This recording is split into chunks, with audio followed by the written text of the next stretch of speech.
Bene, ragazzi. Serve subito una buona notizia dal Medio Oriente. È bella grossa, avete un'ora, sbrigatevi.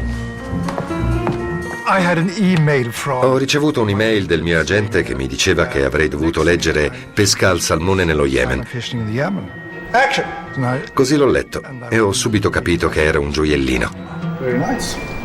Egregio dottor Jones, un nostro importante cliente, che dispone di notevoli fondi, ha espresso il desiderio di promuovere un progetto per l'introduzione del salmone e della pesca sportiva al salmone nello Yemen.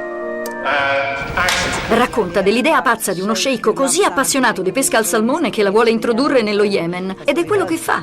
Pensi che ci sia un po' di pazzia, ma è una pazzia intelligente, quella di questo strano sceicco. Dobbiamo avere fede, dottor Alfred. Interpreto il dottor Alfred Jones, uno scienziato della pesca. Che ne dice di questa? È per il rapporto sui tricotteri. Serve qualcosa di piccante in copertina che affascini la generazione di internet. Il personaggio di Ewan, Fred, è molto rigido per tutta la prima metà del film. Ai pesci serve l'acqua. Le sarà familiare questo concetto, immagino. Gli viene chiesto di andare a incontrare Harriet Chetwood Talbot. Ho un appuntamento con la signorina Chetwood Talbot. Mi chiami Harriet? Io devo convincerlo a imbarcarsi in questo progetto assurdo.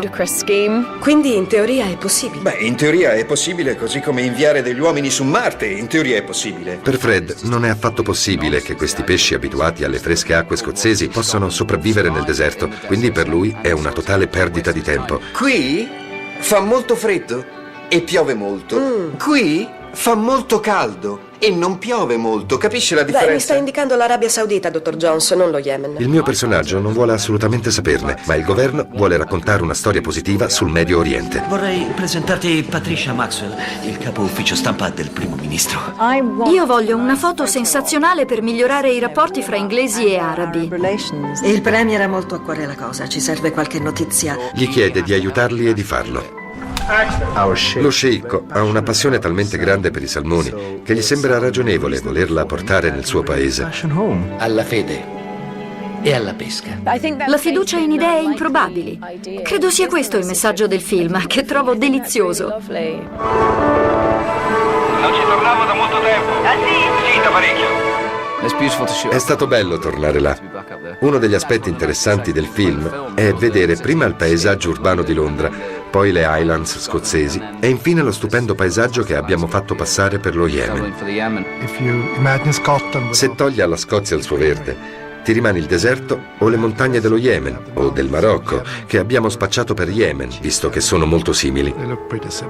Il tempo passato qui è stato magico.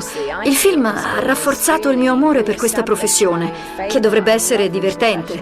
Ecco perché tutti noi abbiamo accettato di lavorare a questo film.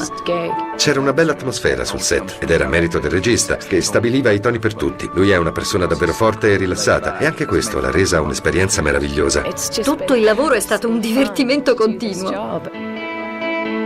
È stata una magia avere questi attori per questo bel materiale.